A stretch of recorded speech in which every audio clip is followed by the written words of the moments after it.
පසුගිය දිනක විසිතුරු මත්ස්‍ය වගාවේ රෝග පාලනය පිළිබඳව හලාවත ධීවර අමාත්‍යාංශ ශ්‍රවණාගාරයේදී වැඩමුළුවක් පැවැත්වුණා. එම වැඩමුළුවේදී මම විසින් ඉදිරිපත් කරන ලද දේශනය බොහෝ දෙනාගේ ඉල්ලීම පරිදි සංක්ෂිප්ත කර මේ සමග ඉදිරිපත් කරනවා. විසිතුරු මත්ස්‍ය වගාවත් ඇත්ත වශයෙන්ම සතුන් ඇති කිරීමේ කර්මාන්තයක්. මෙහිදී වෙනස තියෙන්නේ සතුන් ඇති කරන මාධ්‍ය වන්නේ ජලයයි. ඒ නිසා මෙයා අපිට කියන්න පුළුවන් ජලජීව වගාවක් හැටියට. ජලජීව වගාවන් කිව්වම නොයෙකුත් අංශ තියෙනවා. අපි දන්නවා ආහාරය සඳහා මසුන් ඇති කිරීම, ඉස්සන් ඇති කිරීම, නොයෙකුත් බිල්ලන් වර්ග ඇති කිරීම, ඒ වගේම ජලජ පැලෑටි ඇති කිරීම. මේ හැම එකක්ම ජලජීවි වගාවට අයිති වෙනවා. වෙනත් ජලජීවි වගාවන් හා සසඳනකොට මෙහි දක්නට ලැබෙන ප්‍රධාන වෙනස වන්නේ අස්වැන්න නෙලීමෙන් පසු ජීවියා තවදුරටත් දීර්ඝ කාලයක් නිරෝගීව ජීවත් වෙතයි අපේක්ෂා කිරීමයි. ඇත්ත වශයෙන්ම නිරෝගී නොවූ හෝ මියගිය විසිතුරු මත්ස්‍යුන්ගේ කිසිම වටිනාකමක් නැහැ. ඒ නිසා විසිතුරු මත්ස්‍ය වගාවේදී ඔවුන්ගේ ගුණාත්මක භාවය, ඒ වගේම නිරෝගී භාවය රැක ගැනීම ඉතාමත්ම වැදගත්. විසිතුරු මත්ස්‍ය වගාවේදී අපගේ ප්‍රධාන අරමුණ වන්නේ අපනයනය සඳහා විසිතුරු මසුන් නිෂ්පාදනය කිරීමයි. අපනයනයේදී අපේ ගැනුම්කරුවන් සිටින්නේ වෙනත් රටවල් වල. එනිසා ඔවුන් සෑහීමකට පත්වන ආකාරයට විසිතුරු මසුන් අපනයනය කිරීම අපගේ වගකීමක්. විසිතුරු මත්ස්‍ය වගාවේ සාර්ථකත්වය උසස් ප්‍රමිතියකින් යුත් නිරෝගී මසුන් නිෂ්පාදනය කිරීම මත රඳා පවතිනවා. උසස් ප්‍රමිතියකින් යුත් නිරෝගී මසුන් නිෂ්පාදනය කිරීමට නම් රෝග පාලනයට ප්‍රමුඛ ස්ථානයක් ලබා දීම අත්‍යවශ්‍යයි.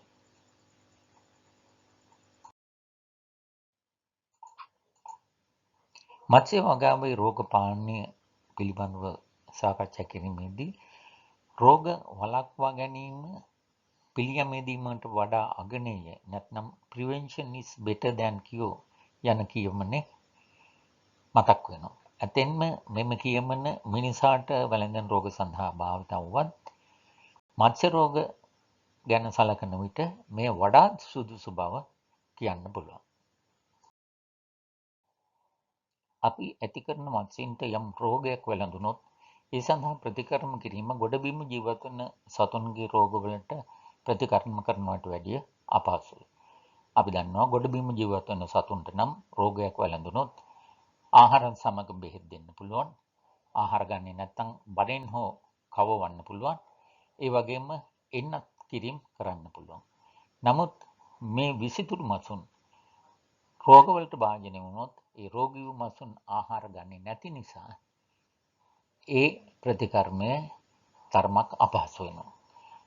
කෙසේ වෙතත් අපි ආහාරත් සමග නොයෙකුත් බෙහෙත් දෙනවා. එතනදී අපි බලාපොරොත්තු වෙන්නේ රෝගී නොවු මසුන් ආහාර ගන්නා නිසා එම මසුන්ට රෝගය ව්‍යාප්ත වීම වළක්වා ගැනීමට එම ප්‍රතිකර්මය ප්‍රයෝජනවත් වෙනවා කියලා. ඒ වගේම තමයි එන්නත් මගින් බෙහෙතක් දීමත් ඉතාමත්ම අපහසුයි. මොකද මාළු කුඩයි.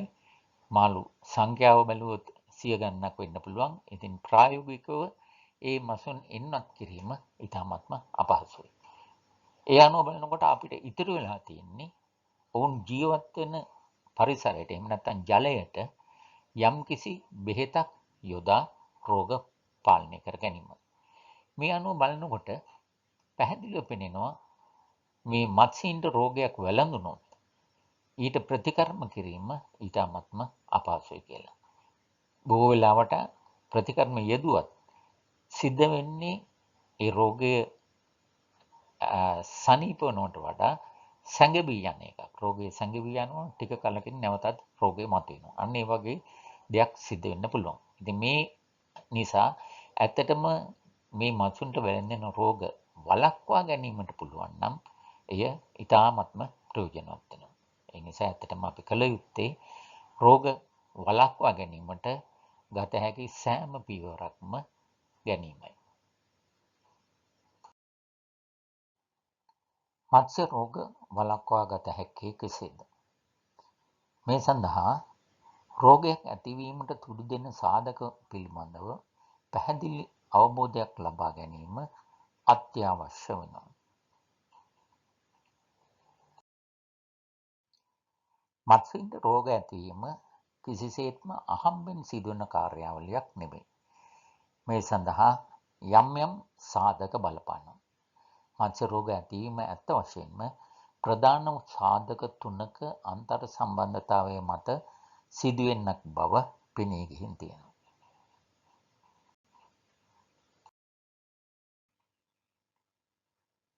එම සාධක වන්නේ ධාරකයා. මෙහිදී නම් ධාරකයා කියන්නේ රෝගයට භාජනය වන අපි ඇති කරන මත්ස්‍යය. දෙවෙනි සාධකය වන්නේ රෝගකාරකයා. මෙයින් අදහස් වෙන්නේ රෝගය ඇති කිරීමට හේතු වන සාධකය. නැත්නම් රෝගය ඇති කරන්නේ කවුද කියන එක. තුන්වෙනි සාධකය තමයි පරිසරය. මෙහිදී මේ ධාරකයා සහ රෝගකාරකයා යන දෙක ජීවත් වෙන පරිසරය. වෙනත් විදිහකින් කියනවා නම් අපි මසුන් නැති කරන ටැංකිය හෝ පොකුණුවල පරිසරය සහ ඒ අවට පරිසරය. මේ සාධක තුන ගැන හොඳ අවබෝධයක් ලබා ගතොත් රෝග වළක්වා ගැනීම සඳහා සාර්ථක වැඩපිළිවෙලක් අපිටම සකස් කරගන්න පුළුවන්. මෙහි පළමු සාධකය වන ධාරකය නැත්නම් අපි ඇති කරන මත්ස්‍ය පිළිබඳව අපි ප්‍රථමයෙන් සාකච්ඡා කරලා බලමු. විශේෂයෙන් මත්ස්‍ය වගාකරුවන්ට ඔවුන් ඇති කරන මත්ස්‍යයන් පිළිබඳව හොඳ අවබෝධයක් තියෙන්න ඕනේ. ඇත්ත වශයෙන්ම මත්ස්‍යයන්ගේ කායික ක්‍රියා සිදුවන ආකාරය පිළිබඳව පැහැදිලි අවබෝධයක් ලබා ගැනීම රෝග වළක්වා ගැනීම සඳහා ඉතාමත්ම වැදගත් වෙනවා. මෙහිදී මත්ස්‍යගේ විශේෂ ලක්ෂණ පිළිබඳව අපිට අවධානය යොමු කරන්න ඕන. මේ මත්ස්‍යයන් හැඩ ගැහිලා තින්නේ ජලයේ ජීවත් වීමට මිස ගොඩබිම් ජීවත් වෙන්නට නෙමෙයි. එතකොට ඒ කායික ක්‍රියා සියල්ල ජලයේ තුල ඉඳි සිදු වෙන්න පුළුවන්. දැන් මේ සඳහා මත්ස්‍යගේ ඒ ඉන්ද්‍රියන් විශේෂ අනුවර්තනයන් දක්වනවා. විශේෂයෙන්ම අපි බැලුවොත් කර්මල්, ඒ වගේම මත්ස්‍යගේ චර්මය, ඒ වගේම මත්ස්‍යගේ වකුගඩු, ඒ වගේ දේවල් ඒ ජලජ පරිසරයේ ජීවත් වීමට හැකිවන ආකාරයට විශේෂිත ලක්ෂණ පෙන්වුම් කරනවා.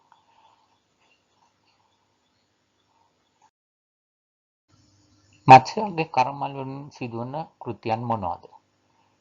කර්මල් වලින් සිදුවන ප්‍රධාන කෘත්‍යය තමයි ශ්වසනය.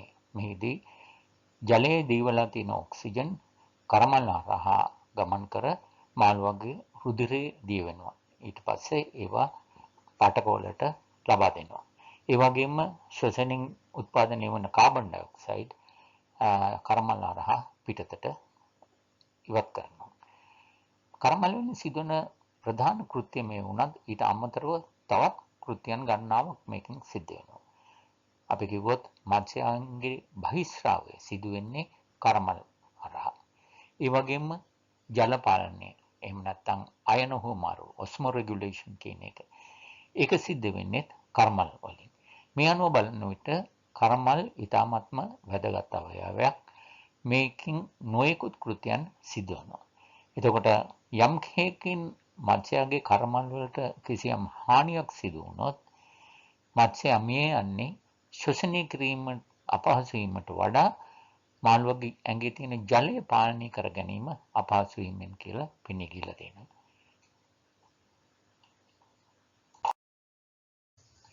මත්ස්‍යයන්ගේ කර්මල් වල ව්‍යුහය පිළිබඳව යම්කිසි අවබෝධයක් ලබා ගැනීම රෝග වළක්වා ගැනීමේදීත් ඉතාමත් වැදගත් වෙනවා. අපි දන්නවා මත්ස්‍යයන්ගේ කර්මල් පිරලා තිබෙන්නේ හිස ප්‍රදේශයේ. යුගල 4ක් හැටියට කර්මල් පිටා තියෙනවා වම සහ දකුණු ලෙස. ඒතකොට එක පැත්තක කර්මල් 4ක් තියෙනවා. ඒ කර්මල් වල කාටිලේජ් ආරුක්කක් වගේ පිහිටි කාටලේජයක් තියෙනවා. ඒ මත එක පැත්තකට ජලක්ලොම සුස්තර එහෙම නැත්නම් ගිල් ෆිලමන්ට්ස් කියන ඒවා දක්නට ලැබෙනවා. අනිත් පැත්තේ තියෙනවා ජලක්ලොම රේක. එතකොට ජලක්ලොම සුස්තර කියන ඒවා හරියට කිව්වොත් පොල්ලත්තක කොළ වගේ කියලා සංසන්දනය කරන්න පුළුවන්. ඒ ජලක්ලොම සුස්තර වල ප්‍රාථමික සුස්තර සහ ද්විතීයික සුස්තර වශයෙන් බෙදී ගිහිලා තියෙනවා. මේ ආකාරයට සිද්ධ වෙලා තියෙන ඇත්තටම ජලක්ලොම් වල පෘෂ්ඨීය ක්ෂේත්‍රඵලය වැඩි කරන්න. මොකද ශ්වසනයේදී ඔක්සිජන් හුවමාරුව කාර්යක්ෂමව සිදු වෙන්න නම් විශාල පෘෂ්ඨීය ක්ෂේත්‍රඵලයක් තිබීම වැදගත් වෙනවා. ඉතින් මේ ප්‍රාථමික සුස්තර හා ද්විතීයික සුස්තර නිසා පෘෂ්ඨීය ක්ෂේත්‍රඵලය විශාල ලෙස වැඩි වෙලා තියෙනවා කර්මල් වල. ඒ වගේම අනිත් පැත්තට තියෙන ගිල් රේකස් එහෙම නැත්නම් ජලක්ලෝම රේක කියනවා. ඒවයින් අපිට මාළුවා ගන්නා ආහාරය පිළිබඳව යම්කිසි අදහසක් ලබා ගන්න පුළුවන්. ඒ පිළිබඳව වැඩිපුර විස්තර කියන්න යන්නේ නැහැ. නමුත් අර ගිල් ෆිලමන්ට්ස් එහෙම නැත්නම් ජලක්ලෝම සුස්තර ගැන බලුවාම අපිට පැහැදිලිව කියන්න පුළුවන් ඒ ජලක්ලෝම සුස්තරවල තියෙන ද්විතීයික සුස්තර වලට හොඳ රුධිර සැපීමක් තියෙනවා. අත වශයෙන්ම කියනවා නම් මාළුවගේ ශරීරයේ තියෙන රුධිරය මේ ජලක්ලෝම වල තියෙන ද්විතීයික සුස්තර වලදී බාහිර පරිසරයට ඉතාමත්ම ආසන්න තත්වයකටපත් වෙනවා. මොකද එතනදී බාහිර පරිසරයක් ඒ වගේම මාළුවගේ ජලක්ලෝම වල තියෙන රුධිරයත් වෙන් වෙලා තියෙන්නේ එක සෛල ස්තරයකින්. ඒක වැදගත් වෙනවා. එහෙම තුනී සෛල ස්තරයක් නොතිබුණා නම් වායු හුමාරුව සකාර්යක්ෂමව කරගෙන යාම අපහසු වෙනවා.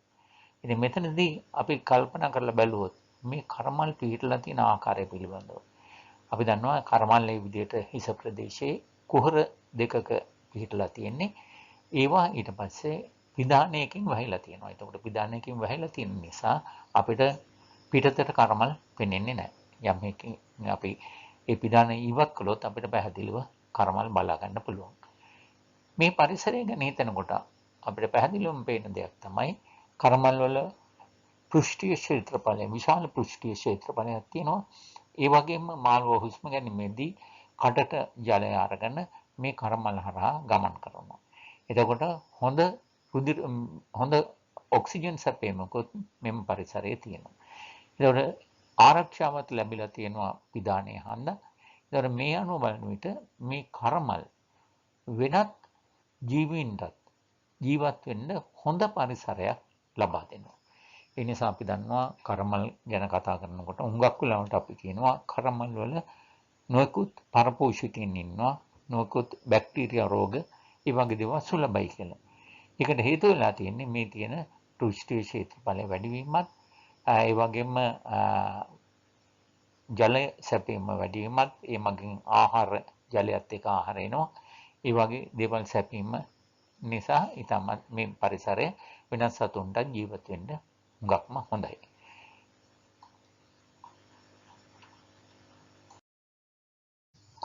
මත්ස්‍යයන්ගේ කර්මල් වලට රුධිර ලැබෙන ආකාරය පිළිබඳව දැන ගැනීම ප්‍රයෝජනවත් වෙනවා. එතකොට මත්ස්‍යයේ කර්මල් වලට රුධිරය ලැබෙන්නේ ඇත්තටම මාළුවගේ හෘදේ වස්තුව සංකෝචනය වීම. මත්ස්‍යයන්ගේ හෘදේ වස්තුව වෙනත් උසස් ජීවීන්ගේ හෘදේ වස්තුව වලට වැඩිය වෙනස්. අපි දන්නවා ශීරපාය වගේ සතුන්ගේ නම් හෘදේ වස්තුව කුටීර 4කින් යුක්ත හෘදේ වස්තුවක් හැටියට සලකන්නේ. වම කර්ණිකා දෙකක් සහ කෝෂිකා දෙකක් වශයෙන් පිහිටා තියෙනවා. එතකොට එහිදී රුධිර සංසරණය වීම අපි කියනවා ද්විත්ව රුධිර සංසරණය කියලා. ඒ මොකද පළමුවෙන් මේ රුධිරය පිනහලි වලට ගමන් කරලා ඊට පස්සේ නැවත ආපහු හෘදේ වස්තුවට පැමිණ ඉන්පසු හෘදේ වස්තුවෙන් ශරීරයේ පටක වලට රුධිරය පොම්ප කරනවා. නමුත් මාළුවගේ එහෙම එකක් නැහැ. මාළුවගේ තියෙන්නේ කුටීර දෙකකින් යුක්ත හෘදේ වස්තුවක්. එහිදී කෙලින්ම රුධිරය ජලක්‍රම වලට පොම්ප කරනවා. එතකොට ඒවා ද්විතීයික සුස්තර වලට ගිහිල්ලා ඉන්පසු ඒ පීඩනයෙන්ම ශරීරයේ පටක වලට යනවා. මෙහිදී ඇත්තටම ද්විතීයික සුස්තර වලදී මේ පීඩනය බොහෝ දුරට අඩු වෙනවා. පොඩි පීඩනයක් තමයි එතනින් එහාට පටකවලට රුධිරය ගමන් කිරීමට ඉතිරි වෙලා තියෙන්නේ. ඉතින් මේ හේතුව හන්දා මාළුවට සිද්ධ වෙනවා යම්කිසි වැඩි පීඩනයකින් රුධිරය පොම්ප කරන්න හෘද වස්තුවෙන්. එතකොට ඒ විදිහට පොම්ප කරනකොට මෙහි තියෙන වැදගත් දේ තමයි යම් හේකින් මාළුව ආතතියකටපත් වුණොත් එහෙම නැත්නම් බය වීමකටපත් වුණොත් හෘද වස්තුවේ පීඩනය එකවරම වැඩි වෙනවා. එහෙම වැඩි වුණොත් ඒ පීඩනය කෙලින්ම ගිහිල්ලා කරමල් වල ද්විතීයික සුස්තර වලට බලපාලා ද්විතීයික සුස්තර පිම්බෙන්න එහෙම නැත්නම් ද්විතීයික සුස්තර විනාශ වෙන්න පුළුවන්.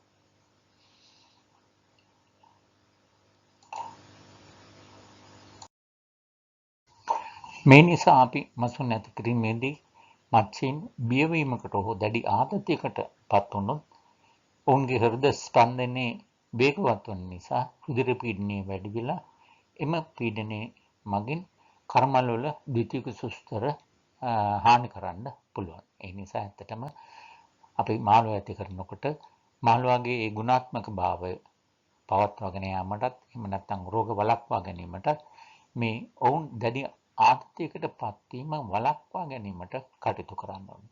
විශේෂයෙන්ම අපි කිව්වොත් මාළුවා බිමට වැටුණොත් මාළුවා වෙන තැනකට මාරු කරනකොට බිමට වැටුණොත් එහෙම එයින් සිදුවන හානිය ඇත්තටම අතිවිශාලයි.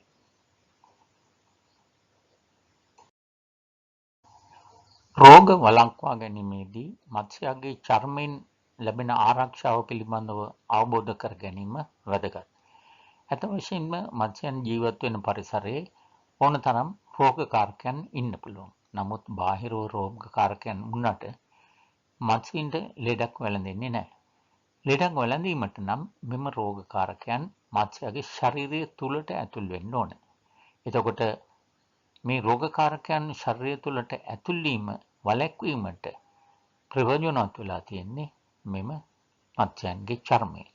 එතකොට මත්ස්‍යයාගේ චර්මය අපි පරීක්ෂා කරලා බැලුවොත් ඇත්තෙන්ම මේ ආරක්ෂාව ලැබෙන්නේ චර්මයේ පිටතින්ම පිහිටලා තියෙන ශ්ලේෂ්මල ස්තරයෙන්. අපි දන්නවා මේ ඊටාත්ම සියුම් ස්තරයක්.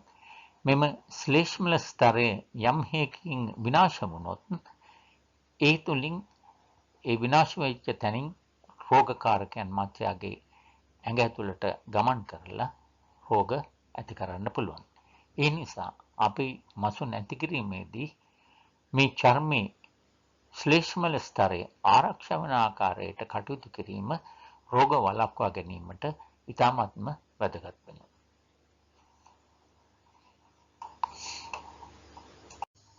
දැන් අපි සාකච්ඡා කරලා බලමු අපි ඇති කරන මසුන් රෝග වලින් ආරක්ෂා වෙන්නේ කොහොමද කියලා. ඇත්තටම අනිත් සෑම ජීවියෙකුටම වගේම මත්ස්‍යයින්ටත් ලෙඩ හැදෙනවා.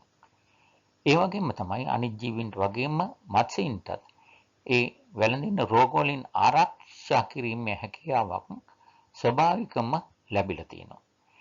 එතකොට මත්ස්‍යයින් තුල ක්‍රියාත්මක වෙන මෙම රෝග වලින් ආරක්ෂා වීමේ යන්ත්‍රණය ටිකක් සංකීර්ණ වන අතර එය අධීර 3කින් ක්‍රියාත්මක වන බව පෙනී ගියලා තියෙනවා. මසුන්ට ස්වභාවිකවම ලැබී ඇති මෙම ආරක්ෂාකාරී යන්ත්‍රණය ක්‍රියාත්මක වන්නේ කෙසේදයි අපි දැන් සාකච්ඡා කරලා බලමු. කලින් කිව්වා වගේ මෙම ආරක්ෂාකාරී යන්ත්‍රණය අධීර 3කින් ක්‍රියාත්මක වෙනවා. පළවෙනි අධීර තමයි මත්ස්‍යයාගේ චර්මය. ඒ කියන්නේ හැම කොරපුදු සහ ශ්ලේෂ්මලය කියන කොටස්.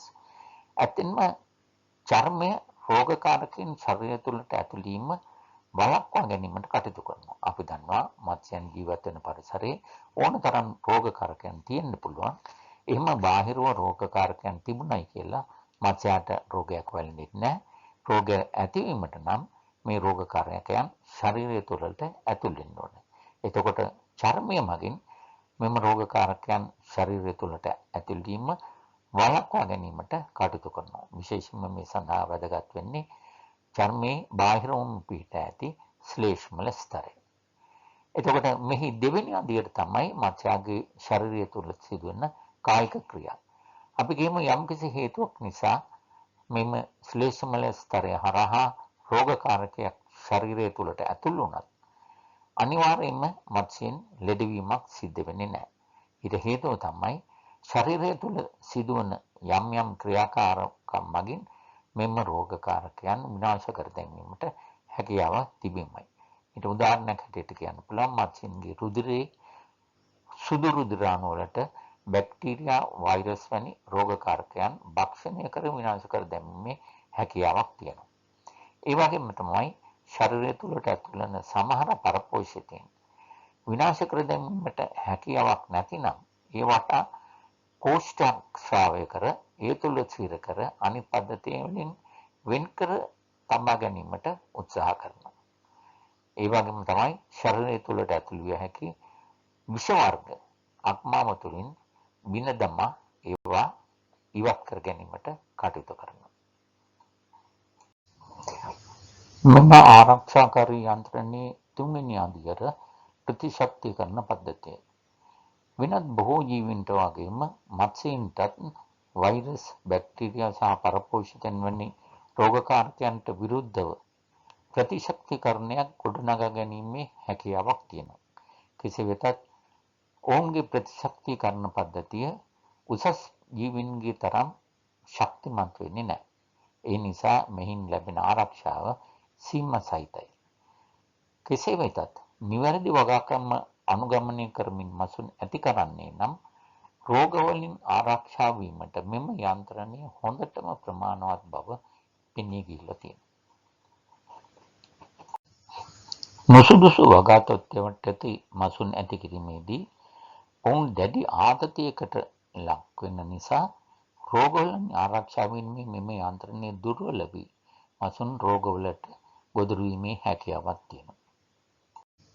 එනිසා රෝග පාලනයේදී මෙම ආතතික තත්ත්වයන් වළක්වා ගැනීම අත්‍යවශ්‍ය වෙනවා.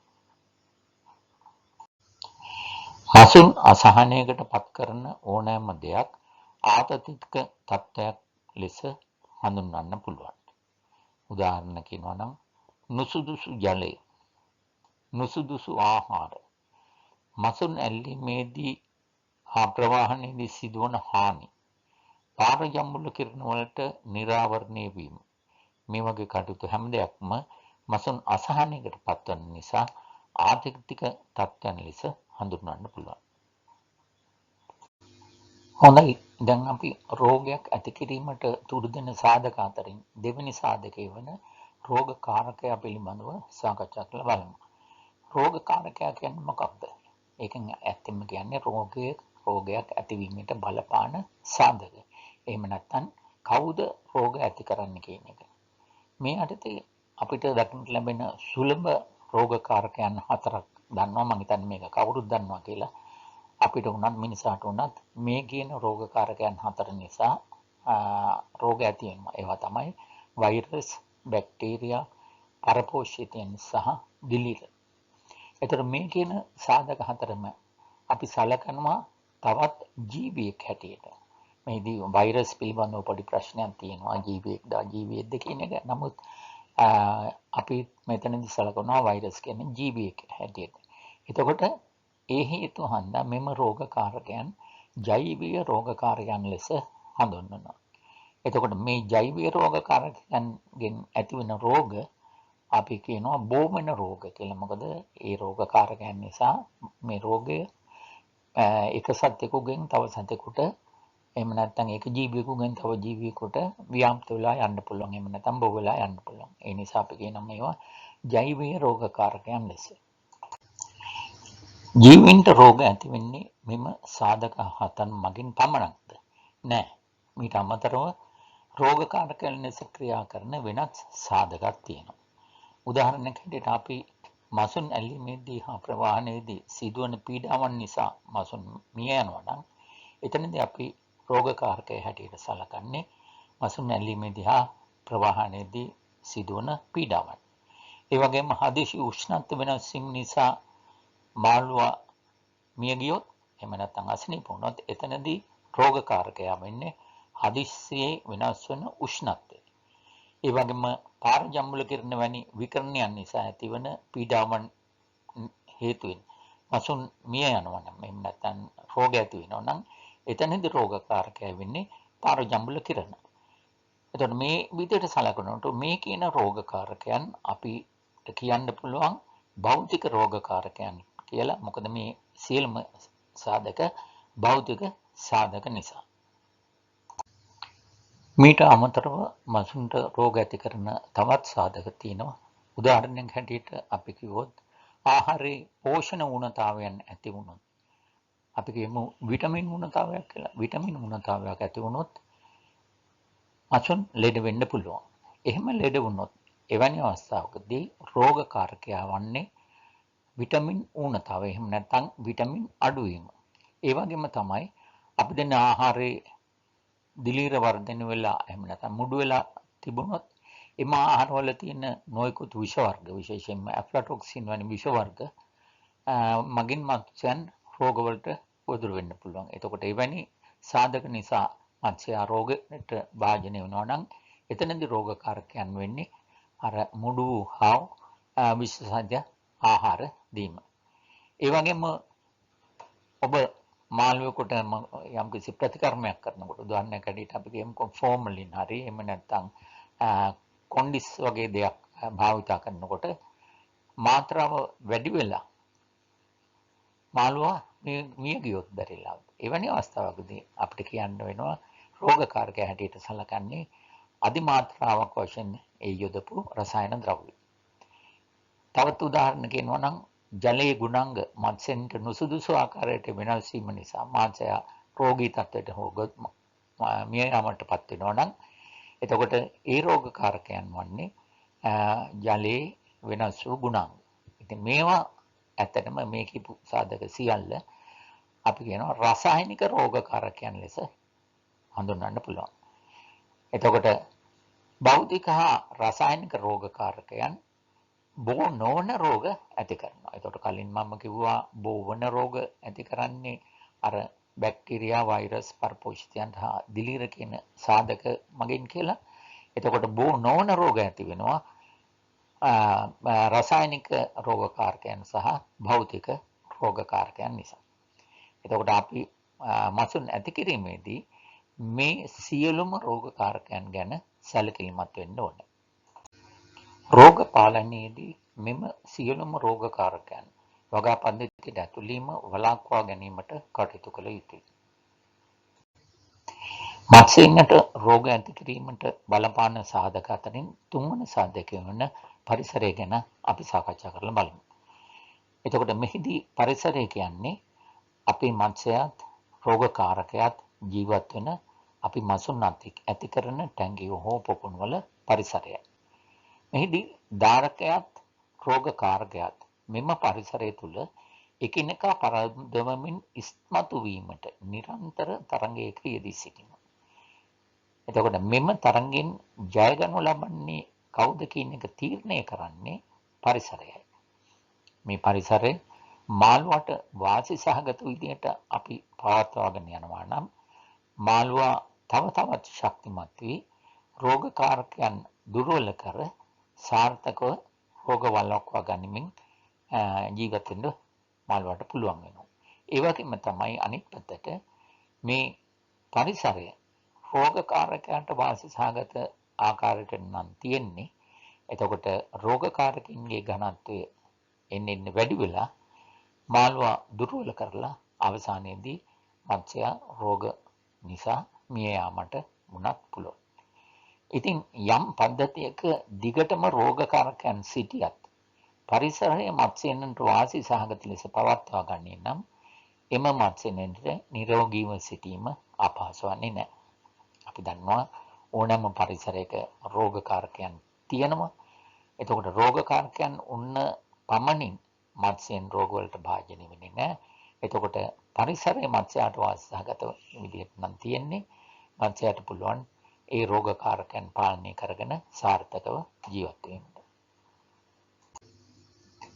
මේ අනුව මත්ස්‍ය රෝග වළක්වා ගැනීමේ සාර්ථකම ක්‍රමය වන්නේ පරිසරය නිසි පරිදි සකස් කර තබා ගැනීමයි. ධාරකයා, රෝගකාරකයා හා පරිසරය අතර සම්බන්ධතාවය එකිනෙක මත පිහිටි වෘත්ත 3ක් භාවිතා කර රූපාකාරයෙන් මේ ආකාරයට දක්වන්න පුළුවන්. මෙහිදී එක වෘත්තයකින් රෝගයට භාජනය විය හැකි අපේ ධාරකයා නැත්නම් මත්ස්‍යයා පෙන්වුම් කරනවා. අනිත් වෘත්තයෙන් රෝගයක් ඇති කිරීමට තුඩු දෙන රෝගකාරකයා ගැන පෙන්වුම් කරනවා. අනිත් වෘත්තයෙන් නුසුදුසු පරිසරය ගැන පෙන්වුම් කරනවා. එතකොට මේ සාධක තුනම මේ වෘත්ත තුනම එකිනෙකට සම්පාත වන මේ ප්‍රදේශයේ දුම්රු පාටට පෙන්වා තිබෙන ප්‍රදේශයේ රෝගයක් ඇතිවීමට තිබෙන සම්භාව්‍යතාවයට සමානුපාතිකයි කියලා කියන්න පුළුවන්. වෙනත් විදිහකින් කියනවා නම් මේ දුම්රු පාටට පෙන්වන ප්‍රදේශයේ තව තවත් වැඩි වෙනවා නම්, ඒ කියන්නේ මේ සාධකවල බලපෑම තව තවත් වැඩි වෙලා ඒ ප්‍රදේශයේ ක්ෂේත්‍රඵලය තව තවත් වැඩි වෙනවා නම් රෝගයක් ඇතිවීමට හේතු වන සාධකය තව තවත් වැඩි වෙනවා. අනිත් අතට මේ වෘත්තයක බලපෑම අපිට මෙතනින් ඉවත් කරගන්න පුළුවන් නම් එතකොට සම්පාත වන ප්‍රදේශයක් නැති වෙන හන්දා රෝගයක් ඇතිවීමේ හැකියාවක් තියෙන්නේ නැහැ. දැන් මෙහි පෙන්වා තියෙන අවස්ථාව සැලකුවොත් මෙතනදී රෝගකාරකයන් පද්ධතියෙන් සම්පූර්ණයෙන්ම ඉවත් කරලා තියෙනවා. එතකොට ඒ වෘත්ත තුනම සම්පාත වන ප්‍රදේශයක් නැති නිසා රෝගයක් ඇති වෙන්නේ නැහැ. එතකොට සරලව කිව්වොත් රෝගකාරකයක් අපේ පද්ධතිය නැත්තම් රෝගයන් ඇතිවීමට හැකියාවක් නැහැ. නමුත් මෙතන තියෙන ප්‍රශ්නේ තියෙන්නේ රෝගකාරකයන් නැති පරිසරයක් අපිට පවත්වාගෙන යන්න පුළුවන්ද? එතකොට අපි ගොවි පොළක රෝගකාරකයන් නැති පරිසරයක් පවත්වාගෙන යනවා නම් මට හිතෙනවා හරියට ඒක අර ස්පිරිතාලයක ඔපරේෂන් තියටර් එක පවත්වාගෙන යනවා වගේ කරන්න වෙනවා. එතකොට එවැනි අවස්ථාවකදී කියන්නේ වෙනත් කිසිම රෝගකාරකයක් පිටතින් එන්නේ නැති විදියට ආරක්ෂා සහිතව ඒක කරගෙන යන්න. නමුත් ප්‍රායෝගිකව අපි මාළු ඇති කරනකොට එවැන්නක් කරගෙන යන්න බෑ. එහෙම කියලා අපිට ඕනම රෝගකාරකෙක් අපේ පද්ධතියට ආවයි කියලා ඒ පිළිබඳව නොසලකා ඉන්නත් බෑ. එතකොට අපි ඇත්තටම මේ රෝගකාරකයන්ගේ බලපෑම අවම වෙන විදියට තියාගන්න උත්සාහ කරන්න ඕනේ. දැන් මේ තියෙන සම්බන්ධතාවය බැලුවොත් මෙතනදී මේ ආකාරයට අපිට කරන්න පුළුවන් නම් රෝගකාරකයන් පද්ධතියෙන් ඉවත් කරන්න පුළුවන් නම් රෝගයක් ඇතිවීමේ හැකියාවක් නැහැ. දැන් මෙම අවස්ථාව පිළිබඳව බලන්න මෙතනදී මත්ස්‍යයා ජීවත් වෙන පරිසරය දියුණු වෙලා තියෙනවා. ඒ කියන්නේ පරිසරය මත්ස්‍යයාට වාසි සහගත විදිහට සකස් කරගත්තොත් මේ වෘත්තයේ බලපෑම අඩු වෙන නිසා දැන් මෙතනත් වෘත්ත තුනම සම්පාත වන ප්‍රදේශයක් නැහැ. ඒ නිසා රෝගයක් ඇති වෙන්නේ නැහැ. එතකොට අපිට මත්ස්‍ය රෝග වළක්වා ගැනීමේදී හොඳම ක්‍රමය වන්නේ මෙන්න මේ தත්ත්වයේ පවත්වාගෙන යාමයි. එන්න කියන්නේ එහෙනම් පරිසරය මත්ස්‍යයාට වාසි සහගත වන විදිහට හැම අවස්ථාවකදීම පවත්වාගෙන යාම. ඒ කියන්නේ පරිසරය දියුණු කරගන්න. එතකොට මේ වෘත්ත තුන සම්පාත වන ප්‍රදේශයක් නැති නිසා රෝගයක් ඇති වෙන්නේ නැහැ. එතකොට රෝග වළක්වා ගැනීමේ සාර්ථකම ක්‍රමය වන්නේ මේ ආකාරයට පරිසරය දියුණු කර තැබීමයි. හොඳයි. දැන් අපි උසස් ප්‍රමිතිකයන් යුත් නිරෝගී විසිතුරු මසු නිෂ්පාදනය කිරීමේදී සැලකිය යුතු කරුණු පිළිබඳව සාකච්ඡා කරලා බලමු. ඇත්තටම රෝග වළක්වා ගැනීමට නම් කුයිපල ගොඩනංවන අවස්ථාවේ සිටම එහි කටයුතු නිසි අවබෝධයකින් සංවිධානය කළ යුතුයි. මත්ස්‍ය ගොවිපලක නිෂ්පාදන කාර්යාවලිය සිදුවන ආකාරය පිළිබඳව අපි දැන් සාකච්ඡා කරලා බලමු. ඔබ බලාපොරොත්තු වෙනවා නම් මත්ස්‍ය ගොවිපලක් ආරම්භ කිරීමට එතකොට ඔබට පැහැදිලි වෙනවා ඇති මුලින් අපිට මත්ස්‍ය පැටවුම් ලබා ගැනීම සඳහා මව් මත්ස්‍ය ගහණයක් පවත්වාගෙන යාම අවශ්‍ය වෙනවා. එතකොට මේ මව් මත්ස්‍ය ගහණය පවත්වාගෙන යාමට වෙනම සකස් කරගත්ත මව් මත්ස්‍ය ටැංකි අවශ්‍ය වෙනවා. ඊට පස්සේ එම මව් මත්ස්‍ය ගහණයෙන් පැටවුම් ලබා ගත්තට පස්සේ ඒ පැටව් වර්ධනය කර ගැනීමට බීජාගාරයක් එහෙම නැත්නම් නර්සරියක් අවශ්‍ය වෙනවා. එතකොට මේ නර්සරියේ සමහරවට මාසයක් සති 5ක් වගේ කාලයක් පැටව් ලොකු කරගන්න සිද්ධ වෙනවා. ඊට පස්සේ එම බීජාගාරයෙන් එන පැටව් වර්ධක ටැංකිය වලට දමන්න ඕනේ. එතකොට ඊළඟ තත්ත්වයේ තියෙන්නේ වර්ධක ටැංකිය. එතකොට වර්ධක ටැංකිය වල මසුන් වර්ධනය වීමෙන් පසු අපිට වෙළඳ පොළට එම මසුන් ලබා දෙන්න පුළුවන්. දැන් මෙතනදී මේ කාර්යාවලිය පැහැදිලි වෙනවා ඇති. මව් මත්ස්‍ය ටැංකිය අවශ්‍ය වෙනවා. ඒ මව් මත්ස්‍ය ටැංකිය වලින් ලබා ගන්න මත්ස්‍ය පැටවුන් වර්ධනය කිරීම සඳහා බීජාගාරයක් එහෙම නැත්නම් නර්සරි එකක් අවශ්‍ය වෙනවා. එම බීජාගාරයෙන් එන පැටවුන් තරමක් ලොකු කරනාට පස්සේ තවදුරටත් වර්ධනය කිරීම සඳහා වර්ධක ටැංකිය එහෙම නැත්නම් ග්‍රෝ අවුට් ටැංකිය කියලා අපි කියනවා වර්ධක ටැංකිය අවශ්‍ය වෙනවා. එතකොට වර්ධක ටැංකිය වල මසුන් හැදුවට පස්සේ එම මසුන් තමයි අපිට වෙළඳ පොළට දමන්න පුළුවන් වෙන්නේ. දැන් මෙතනදී මව් මත්ස්‍ය ටැංකිය කියලා කිව්වහම මව් මත්ස්‍ය ටැංකිය කියන එකත් අපිට දිගටම එකම මව් මත්ස්‍යෙන් තියාගන්න බෑ. වරින් වර මව් මත්ස්‍යයන් අලුත් වෙන්න ඕනේ. ඉතින් ඒ සඳහා අනාගත මව් මත්ස්‍ය ටැංකිය අපිට කීපයක් හරි අවශ්‍ය වෙනවා. ඒ කියන්නේ අපි මව් මත්ස්‍යයන් අපි ගොවිපළෙන්ම සකස් කරගන්නවා නම් ඒ සඳහා වෙන්ම සකස් කරගත් අනාගත මව් මත්ස්‍ය ටැංකිය අවශ්‍ය වෙනවා. එතකොට අනාගත මව් මත්ස්‍ය ටැංකිය වලට මසුන් ලබා ගන්නේ කොහින්ද? එතකොට මේක සමහරවිට වෙන තැනකින් වෙන ගොවිපළකින් ලබා ගන්න පුළුවන්. එහෙම නැත්නම් ඔබගේ වර්ධක ටැංකිය වලින් ලැබෙන මාළුන්ගෙන් හොඳ නිරෝගී මාළු තෝරාගෙන එම මාළු නිරෝධායන ටැංකිය වල කාලයක් තබලා ඊට පස්සේ අනාගත මව් මත්ස්‍ය ටැංකිය වලට දමන්න ඕනේ. මේ ආකාරයට යනකොට අපිට පැහැදිලි වෙනවා ගොවිපළ තුළ මේ කියන අවම වශයෙන් මේ කියන කොටස්වත් තියෙන්න ඕනේ. එතකොට ගොවිපළ තුළ මේ එක් කොටස එකිනෙකට වෙන් වූ ඒකක ලෙස පවත්වා ගැනීම ඉතාමත්ම වැදගත්. එහෙම වුණාම අපිට රෝග පාලනය කරන්න පුළුවන්. දැන් මෙතනදී අපේ බලාපොරොත්තු මොකක්ද? මේ වෙළඳ පොළ සඳහා හොඳ නිරෝගී මත්ස්‍යයන් සැපයීමට. එතකොට වෙළඳ පොළට නිරෝගී මත්ස්‍ය සපයන්න නම් අපිට පැහැදිලි වර්ධක ටැංකිය වල මසුන් නිරෝගීව හැදෙන්න ඕන කියන්නේ. එතකොට වර්ධක ටැංකිය වල මසුන් නිරෝගීව පවත්වාගෙන යාමට නම් බීජාගාරයෙන් එන පැටවුන් උසස් ප්‍රමිතියකින් යුක්තව නිරෝගීව තියෙන්න ඕනේ. එතනදී බීජාගාරයේ පැටවුන් උසස් ප්‍රමිතියකින් තියාගන්න නම් මව් මත්ස්‍යයන්ගෙන් ලැබෙන පැටව් උසස් ප්‍රමිතියකින් තියෙන්න ඕනේ. ඒ කියන්නේ එතනදී පැහැදිලි වෙනවා මව් මත්ස්‍ය ටැංකිය එහෙමනම් හොඳ උසස් ප්‍රමිතියකින් නිරෝගීව තියෙන්න ඕන කියලා. ඇත්තටම අපි කිව්වොත් ගොවිපළක මේ විදිහට සංවිධානය කරපු මත්ස්‍ය ගොවිපළක වඩාත්ම වැදගත් කොටස වෙන්නේ මව් මත්ස්‍ය ටැංකිය. යම් හේකින් මව් මත්ස්‍ය ටැංකිය වල මාළු ලෙඩ වුණොත් එතනින් එහාට අපිට සාර්ථකව මසුන් නිෂ්පාදනය කිරීමට හැකියාවක් නැහැ. මොකද මව් මත්ස්‍ය ටැංකිය වල මාළු ලෙඩ නම් අපේ බීජාගාරයේ මාළු අසනීප වෙනවා. එතකොට බීජාගාරය අසනීප වුණාම වර්ධක ටැංකිය වලට ඒ රෝගය යනවා. එතකොට වර්ධක ටැංකිය වලින් මාළු අසනීප වුණොත් අපිට නිරෝගී මත්ස්‍ය වෙළඳ පොළට දමන්න බෑ. ඒ නිසා අපි ගොවිපළේ වඩාත්ම වැදගත් කොටස වන්නේ මව් මත්ස්‍ය ටැංකිය.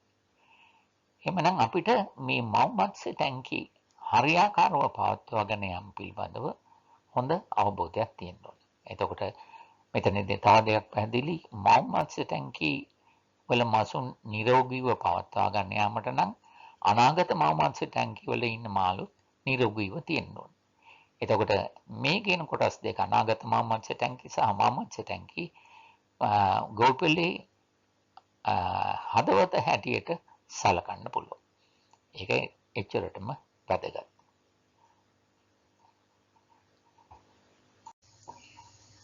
ඔබ පවත්වාගෙන යනු ලබන මත්ස්‍ය ගොවිපළෙහි මෙම කොටස් සියල්ලම ස්ථාපිත කිරීමට බලාපොරොත්තු වෙනවා නම් එම ගොවිපළ තරමක් විශාල පහසුකම් වැඩි ගොවිපළක් විය යුතුයි.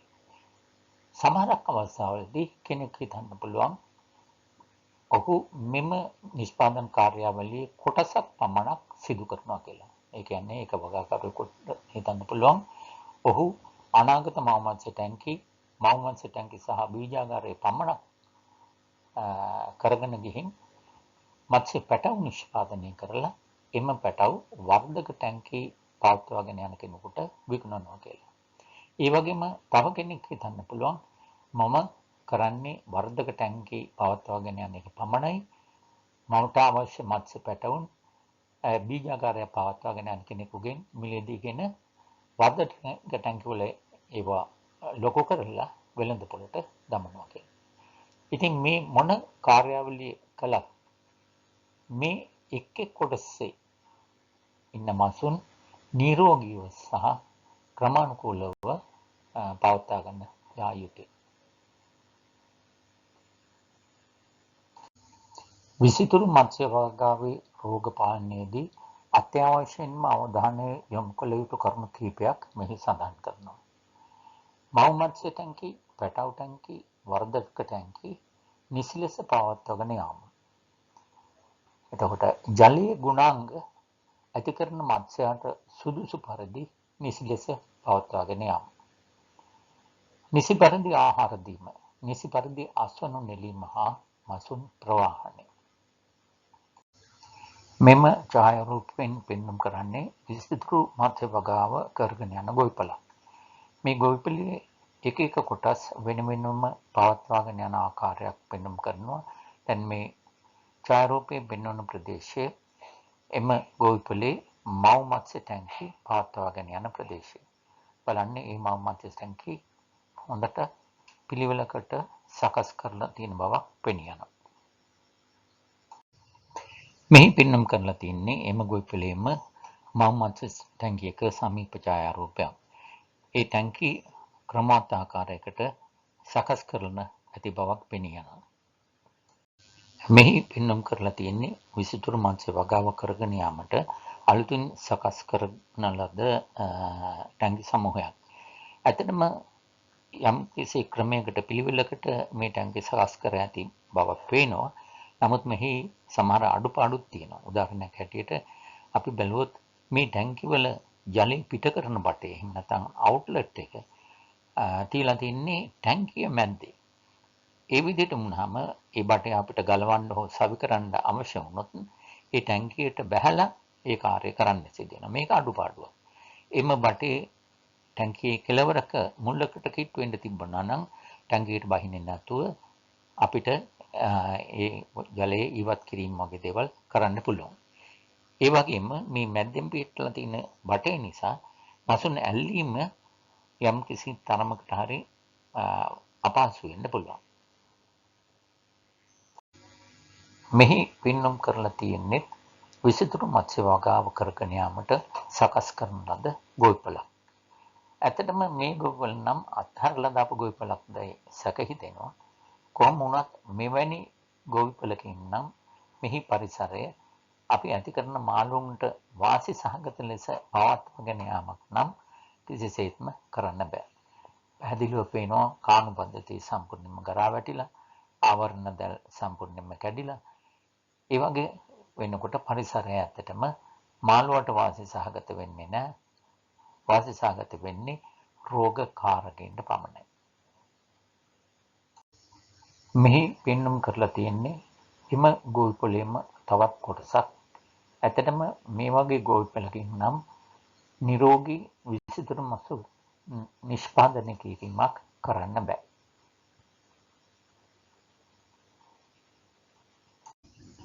මෙහි පෙන්වුම් කරලා තියෙන්නේ ඉතා ක්‍රමවත්ව පවත්වාගෙන යන විසිතුරු මත්ස්‍ය ගොවිපළක්.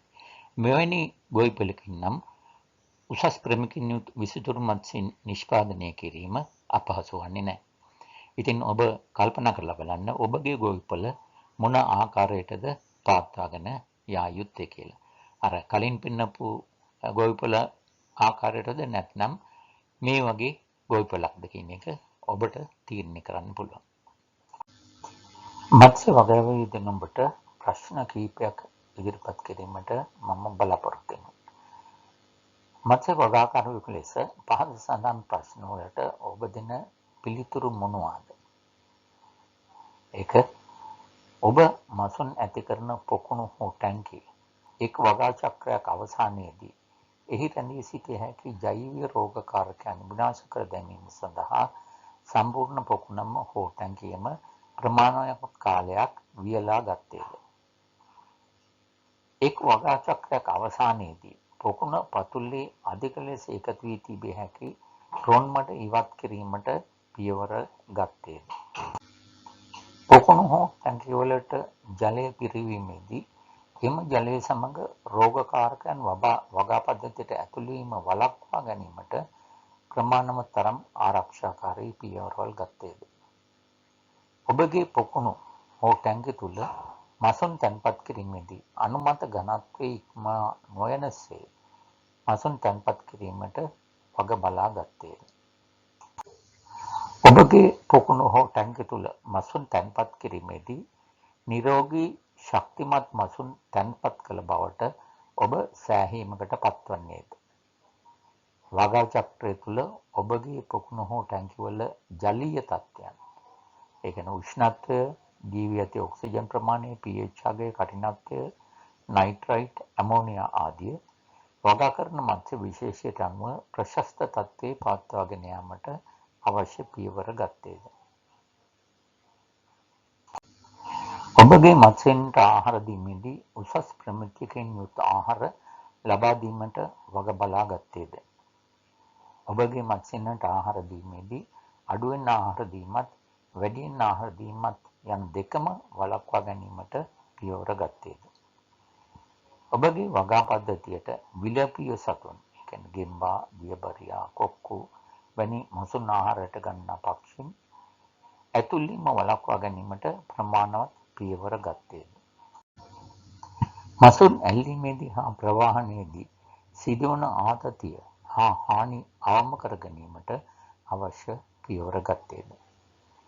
ඉහත සඳහන් ප්‍රශ්න සඳහා ඔව් යනුවෙන් පිළිතුරු දිය හැකි නම් රෝග වළක්වා ගැනීමෙන් සාර්ථකව මසුන් ඇති කිරීමට හොඳ හැකියාවක් ඔබට ඇත. මත්ස්‍ය රෝග වළක්වා ගැනීම සඳහා ගොවිපළ තුළ ක්‍රමවත් වැඩපිළිවෙළක් ක්‍රියාත්මක කිරීම. මෙය ඉතා වැදගත්. මෙමගින් මසුන්ගේ රෝග වළක්වා ගැනීමට ඔවුනට ස්වභාවිකවම ලැබී ඇති හැකියාව තවදුරටත් ශක්තිමත් විය යුතු අතර රෝගකාරකයන්ට නිරාවරණය වීමට ඇති හැකියාව අවම කළ යුතුයි. රෝග වළක්වා ගැනීමට මත්ස්‍යයන්ට ස්වභාවිකවම ලැබී ඇති හැකියාව තවදුරටත් ශක්තිමත් කිරීමට නම් නිවැරදි වගකීම අනුගමනය කරමින් මසුන් ඇති කිරීම ඉතා වැදගත්. මත්ස්‍යයන් රෝගකාරකයන්ට නිරාවරණය වීමට ඇති හැකියාව අවම කිරීමට නම් ගොවිපළ තුළ රෝගකාරකයන්ගේ ඝනත්වය සෑම විටම අවම මට්ටමක පවත්වාගෙන යාමට කටයුතු කළ යුතුයි. ගොවිපළ තුළ රෝගකාරකයන්ගේ ඝනත්වය වෙනස් වන ආකාරය පිළිබඳව අපි දැන් සාකච්ඡා කරලා බලමු. මා කලින් සඳහන් කළ පරිදි අපගේ ගොවිපළවල තුළ රෝගකාරකයන් නැති පරිසරයක් පවත්වාගෙන යාම ප්‍රායෝගිකව කරන්න බෑ. ඒ කියන්නේ අපි වගා චක්‍රයක් ආරම්භ කරන අවස්ථාවේදීම කිසියම් හෝ රෝගකාරකයන් ප්‍රමාණයක් පද්ධතියේ ඉන්න පුළුවන්. ඒ ආකාරයට රෝගකාරකයන් උන්නයි කියලා අපගේ මසුන් රෝග වීමක් හෝ රෝග ලක්ෂණ පෙන්눔 කිරීමක් සිදු කරන්නේ නැහැ. නමුත් වගා චක්‍රය කරගෙන යාමේදී අපේ මසුන්ගේ වර්ධනයත් සමග මෙම රෝගකාරකයන්ගේ ඝනත්වයත් ක්‍රමයෙන් වැඩි වීගෙන යනවා. එසේ වෙලා එක් අවස්ථාවක් එනවා, එම අවස්ථාවට ආපුවාම මත්ස්‍යයන් රෝග ලක්ෂණ පෙන්눔 කරන්න පටන් ගන්නවා. ඒ කියන්නේ සමහර අවස්ථාවලදී මසුන් ටැංකියේ මුළු වලට ඒක රාශි වීමක්, එහෙම නැත්නම් මතු පිටට සිටීමක්, එහෙම නැත්නම් වාතන බට යොදා තිනවා නම් එම බට අසලට එහෙම එවැනි දෙයක් සිද්ධ වෙන්න පුළුවන්. මෙය තවදුරටත් වර්ධනය වුණොත් ක්‍රමෙන් මසුන් මිය යාමට පටන් ගන්නවා. එවැනි අවස්ථාවකදී මුලදී මසුන් කිහිප දෙනෙක් මිය යන්න පුළුවන්. නමුත් දින 2ක් හෝ 3ක් ඇතුළත රෝගයේ වසංගතයක් ලෙස පැතිරලා ගිහිල්ලා ඒ පද්ධතියේ ඉන්න මාළුන්ගෙන් සමහරලාට 90ක් පමණ මිය යන්න පුළුවන්. එලෙසම පසු ඉතිරි වෙන මසුන් ක්‍රමක්‍රමයෙන් සුවපත් භාවයට පත් වෙනවා. එතනදී මසුන්ගේ ගහන ඝනත්වය අඩු වෙනවා. ඒ අනුව රෝගකාරකයන්ගේ ඝනත්වයත් අඩු වෙලා ගිහිල්ලා මසුන් සනීප වෙනවා. වගා පද්ධතිවල රෝගකාරකයන්ගේ ඝනත්වය අවමව පවත්වාගෙන යාමට අපට ඖෂධ යෙදීමකුත් කරන්න පුළුවන්.